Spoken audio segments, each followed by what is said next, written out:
جی السلام علیکم۔ دیکھیے دعا کرنے کا بھی ایک طریقہ ہے، جیسے اللہ تعالیٰ نے ہمیں قرآن میں سکھایا۔ تو جیسے ہم نارملی پڑھتے ہیں سورہ طلاق کی ایک آیت ہے، پڑھتے ہیں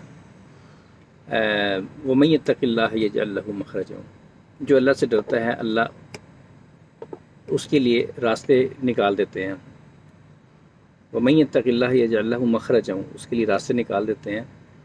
وَيَرْزُقْهُ مِنْ حَيْثُ لَا يَحْتَسِبُ، اور اس کو ایسی جگہ سے رزق دیتے ہیں جہاں سے اس کو امید نہیں ہوتی۔ وَمَن يَتَوَکَّلْ عَلَى اللَّهِ فَهُوَ حَسْبُهُ، اور جو اللہ پہ توکل کرتے ہیں پھر اللہ ان کے لیے کافی ہے۔ لیکن یہ اب دو باتیں اللہ نے پہلے کہہ دی ہیں، جو اللہ سے ڈرے گا کنڈیشن رکھی ہوئی ہے، اور جو اللہ پہ توکل کرے گا، جو اللہ سے ڈرے گا اس کے لیے دو چیزیں، ایک راستے کھلیں گے اور ایک اس کو رزق ملے گا ایسی جگہ سے جہاں سے اس کو امید نہیں، اگر ڈرے گا اللہ سے تو۔ اور دوسری ہے وَمَن يَتَوَکَّلْ عَلَى اللَّهِ فَهُوَ حَسْبُهُ، تو پھر اللہ اس کے لیے کافی ہو جائے گا۔ اور دوسری ہے کہ اللہ تعالیٰ پہ توکل کرنا ہے۔ لیکن کیا کیسے جائے، طریقہ کیا ہے اس کا؟ میں سورہ یونس پڑھ رہا تھا آج، سورہ یونس کے اندر بڑی اچھی طرح مطلب ایک بہت اچھی بات ہے جو کہ ہمیں سیکھنے کو ملتی ہے اس میں۔ سورہ 83 84 اس میں آیت ہیں، اس میں فرعون کو اللہ تعالیٰ حضرت موسیٰ علیہ السلام کو اور حضرت ہارون کو کہتے ہیں کہ جاؤ فرعون کے پاس۔ فرعون کے پاس جاتے ہیں، وہاں پہ فرعون تو کیا ایمان لائے گا، لیکن کچھ چند ایک لڑکے ایمان لے آتے ہیں ان کے اوپر۔ تو وہ لڑکے ڈر رہے ہوتے ہیں، خوف زدہ ہوتے ہیں کہ اب کیا ہو بنے گا ہمارے ساتھ۔ تو وہ حضرت موسیٰ علیہ السلام ان سے کہتے ہیں، ابھی دیکھیں طریقہ اللہ کیسے سکھا رہا ہے ہمیں دعا کا۔ ان سے کہتے ہیں حضرت موسیٰ علیہ السلام کہ آپ جب مسلمان ہو گئے ہو، مسلمین کا لفظ ہے اس کے اندر، آیت کے اندر اب فرما بردار ہو گئے، مسلمان ہو گئے، تو پھر اللہ پہ توکل کرو۔ اس کے بعد پھر انہوں نے دعا کی، اور انہوں نے پہلے توکل کیا، پہلے انہوں نے، یہ آیت ہے کہ انہوں نے کہا کہ ہم نے اللہ پہ توکل کیا، اس کے بعد انہوں نے پھر ربنا دعا کی اس کے بعد، اور ان کی دعا قبول ہوئی، اللہ نے ان کو نجات دی۔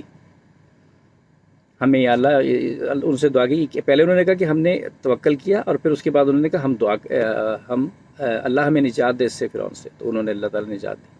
تو یہ طریقہ ہے کہ اگر ہمارے پاس خوف اور توکل نہیں ہے تو ہمیں اس کو اختیار کرنا پڑے گا۔ اختیار جیسے ہم کہتے ہیں ہمیں بہت عشق ہے اپنے رسول پاک صلی اللہ علیہ وآلہ وسلم سے، تو ہمیں اس کو اختیار کرنا پڑتا ہے، ٹھیک ہے؟ تو ہمیں کہنا پڑے گا کہ ہمیں ان سے عشق ہے، ہمیں ان سے محبت ہے، مال سے، باپ سے، سب سے زیادہ، ٹھیک ہے؟ اسی طرح جب اختیار کی جائے چیز اور اس کے بعد وہ بھی اللہ کو قبول ہے، اللہ اس کو بھی قبول کرتا ہے، اس سے پہلے اگر یہ دعا کر لی جائے تو اس کو اللہ دعا قبول کرتا ہے۔ اب جیسے اس آیت کے اندر فرعونیوں سے بچنے کے لیے اللہ، یعنی کہ ان کو شاید امید تھی کہ فرعون جو ہے اس سے تو بچ گئے ہیں، اب دوسری جو امید ہے، دوسری حضرت موسیٰ علیہ السلام میں، شاید ہمیں یہ بچائیں گے۔ انہوں نے کہا نہیں اللہ پہ توکل کرو، تو پھر انہوں نے کہا اب ہم اللہ پہ توکل کرتے ہیں، پھر انہوں نے دعا کی اور دعا ان کی قبول ہوئی۔